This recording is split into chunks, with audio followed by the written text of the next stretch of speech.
Welcome back to Quiet on Set. We got some movies to cover today, Lachlan. One of the first ones we saw was Hikaru Kore-eda's new film, Monster. Monster. And Do we're you want to gonna. give us the real name, not the translated name? You're putting me on the line. Spot here. I don't know. Ooh. I found it sick when it came up, and I was like, doof, doof.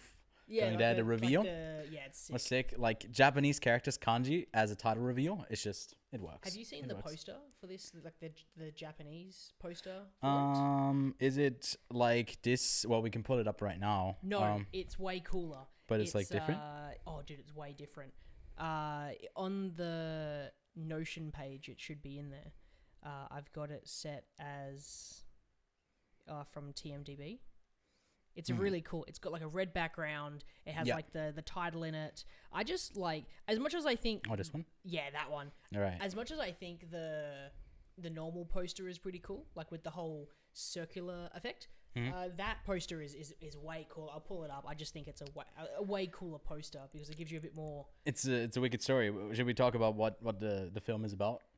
The synopsis? Are we going straight to spoilers? No, we're not doing spoilers. Synopsis, go ahead. No, synopsis. Well, okay, I'll read it out here. What it says, when her young son Minato starts to behave strangely, his mother feels that there is something wrong. Discovering that a teacher is responsible, she storms into the school, demanding to know what's going on.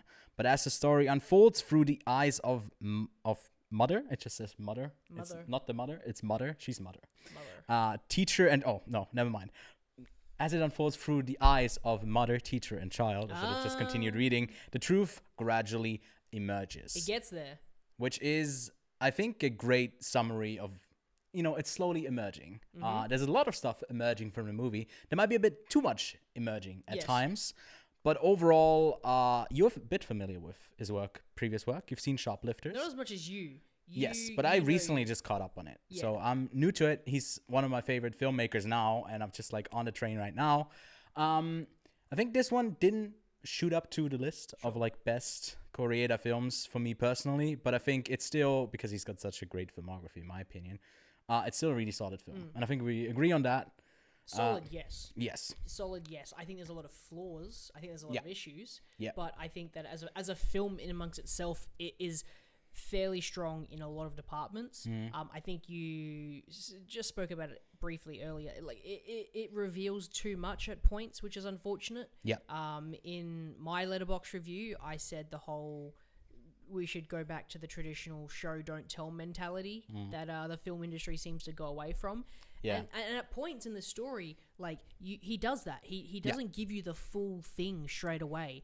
But then there's literally moments where it just spews it out in dialogue, and it feels a bit cheap that way. Like I as much as like it works in some particular films, for this film, you'd expect from how good he is as a director and as a storyteller and as a craftsman of this artwork, that he would be able to just show us and not tell us. Yeah, I think there's a few scenes, again, we won't spoil anything here, but there's a few scenes between two characters where it's just like really raw in that sense of like it's really natural as well. Maybe raw is it, because raw a lot of times is associated with like it's deeply emotional and just like without any filters. But I mean, there's a lot of filters in Japanese culture, and that's like also at play here. That camera turned off. Yep. It's only the wide now. All right. Hello. Welcome to the wide. No close up. Lachlan doesn't get to talk for the rest of the review. Bugger. So I'll just zoom in on my face on that one. Yeah. Who forgot to put second batteries? This guy. But yeah, you get this close up look at this. But no. And I think it plays into the humor. He has a great sense of like this awkward humor that he prolongs to a point where it's doesn't fully go for the comedy. It still stays rooted and grounded with the characters, and I think that's one of his strong suits. And you touched on something that I can't believe I didn't notice as much, but he's such a crafter of the staging. His directing is really felt in his movies, right? Yeah. The blocking, yeah, exactly. And I mean, I think he brings the best out of every single performance in the story. And usually, I'm a hater on kid performances. You hate kids. I wouldn't phrase it like that. Fucking despise them. Sure. But I think I didn't love them at the start. Yeah. Which, yeah. Not a kid lover. Fair. Okay, let's not go into that direction. But it slowly evolves as we get to see more of the perspectives, right? This is a 3-part perspective story. 4-part. 4-part? Yeah. Well, it's just like a mini part? No, the principal. The principal, yeah. They do that split-second part. The split second. Sure. It's like, yeah. It's 3.1. 3.2 maybe. 3.15 by the end of it. They come back to it at some point. Anyways, let's not get into that too much because I feel like there's a lot of reveals in the story. Yeah.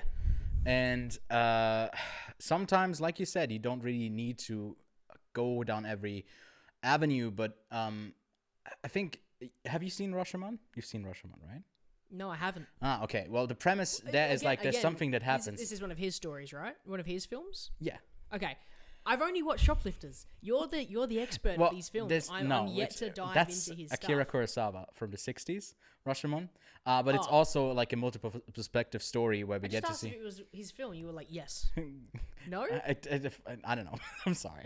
But you're giving me mixed messages here, bro. Yeah. But no, there it is a lot of the time where people are lying and you don't really know what's happening. And I think that it's closer to something like Ridley Scott's The Duel, where stuff shifts around slightly, but there it's like very much about the different perspectives and how it changes. Here it's so subtle. If there's even changes or if it's just like information that gets withheld.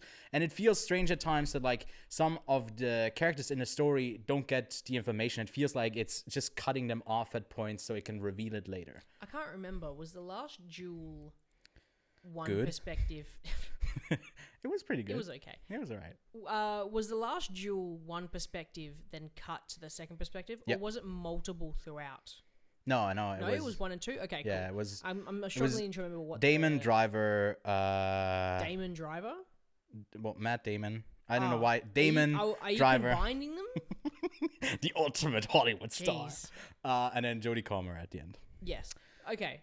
Yeah, because I'm trying to remember what the structure of that was edited as. Yeah. With this, it's I guess the same. It's one perspective, then another perspective. Yep. And a third perspective. We will kind of forget about the principle. If we get into spoilers, we can explain why. But we're not going to get into spoilers. No, we're not going to get into spoilers. Okay, cool. We'll get into spoilers when it releases. We'll talk about this film again, probably. But there's a lot when it comes to multi-timeline storytelling like this. Spider-Verse, multiverse. Yeah, multiverse. You can't just throw the same story back. Which it takes a little bit for you to understand where you are in the narrative at some points. Yeah. You definitely said as we walked out of the cinema that you thought the scene, a was particular scene had already huge, passed. like plot hole, right? Yeah. Yeah. And it hadn't. It hadn't. And it hadn't passed, and you were like, and it only clicked kind of right at the end. You were like, oh, yeah, because okay, it progresses a bit faster at one point, and then it slows down in other parts. It slows a heck of a lot down. There's no, like, I think as tacky as it is, sometimes it's kind of great to go like Monday, Tuesday, and you kind of know what day we are. Timeline, yeah. It would be really in your face and guiding even more. They do but that in a way. It's very subtle though. Right? Yeah. Because there's big moments that happen in the story. Exactly, where you can track them, like something on the ear and something like that is happening. Without spoiling would be like the horns. Like there's a scene where all of a sudden there's like a horn sound and you kind of know where it is in the story when these particular big moments happen. Yeah. And I keep looking at this camera thinking that it's on. It's not on. I got to look at this camera. Yeah, we'll fix it for the next review. There's certain things that happen in this multi-perspective story. Yeah. To help you know where you are in that story. Japan, exactly. Yes. Perfect. Didn't realize it was set in Japan. But other than that, like it's excellent craftsmanship. That is one of them. We talked about blocking, how in one particular scene there's 5 characters, and instead of having them spread out and having them like dirty the frame and then doing cuts back and forth, he squeezes all 5 of them. Like doing this. Actually, I think there was 6 of them. 1, 2, 3. Yeah, there was 3, 4, 5, 6. Yeah, 6 characters in one shot at one point. Yeah. And it squeezes them all in, and it makes you feel anxious. It makes you feel claustrophobic about this particular framing, which is exactly how the main character who we're focusing on at this point feels. And that's just an excellent. It's just an excellent display of craftsmanship. It's like really well done. It's amazing. Like even though for me the biggest issue I had with this film is how much he will spoon feed you information at points where he kind of seems like he's withholding it, and then he dives straight in. And we're mainly talking about right at the end, how the narrative seems to be focusing on one thing, and then it right hooks and it just starts spoon feeding you stuff. Like it needs to catch up. He loves repetition. Like I can shout out some other films that you should really check out. Recent 5 stars that I've given. Still Walking, another film about like reincarnation and death and just family as a whole as well. And that one is kind of also in a roundabout way really poetic with how it closes and brings back certain things that were mentioned earlier in a way that like Hollywood movies do, like the setup of like I say the line, now the other person says the line back, they got a connection, cool movie. And he does it, but it feels less tacky, and I could just feel that be up to like 200 in this. It's just not with the lines obviously, but just like needing to introduce something new, because with these perspective shift movies you do have to add something new, otherwise like why are we still paying attention?